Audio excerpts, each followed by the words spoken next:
Hello friends, আজকে কিন্তু চলে এসেছি আর একটা নতুন রেসিপি নিয়ে। তো দেখে নাও, এটা হচ্ছে আর মাছের ডিম।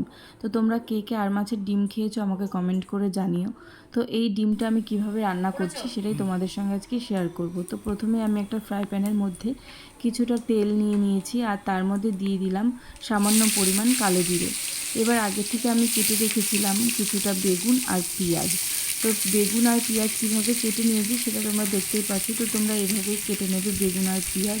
তো এইগুলো এবার একটু ভালো করে ভেজে নিতে হবে। বেগুনগুলো হালকা হালকা ভাজা হয়ে গেলে এর মধ্যে এবার আমি দিয়ে দেব স্বাদ মতো নুন, আর দেব পরিমাণ মতো হলুদ গুঁড়ো, আর একটুখানি কালার হওয়ার জন্য পরিমাণ মতো কাশ্মীরি লঙ্কার গুঁড়ো দেব।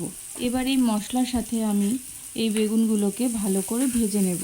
বেগুনগুলো আবার একটু ভালো করে ভাজা হয়ে গেলে এর মধ্যে আমি দিয়ে দেবো কাঁচা লঙ্কা। তো তোমরা যে যেরকম ঝাল খেতে চাও তো তোমরা সেরকমই ঝাল দিতে পারো।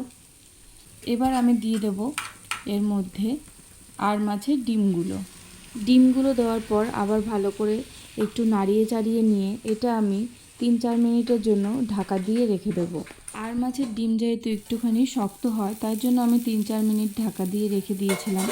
তো ডিমগুলো কিন্তু ভালোই সেদ্ধ হয়ে গেছে। আমি কিন্তু এবার এই ডিমগুলো নিয়ে ভালো করে নাড়াচাড়া করে আবার ভেজে নেব। এই আর মাছের ডিম ভাজার রেসিপিটা তোমাদের কেমন লাগলো অবশ্যই আমাকে কমেন্ট করে জানিও।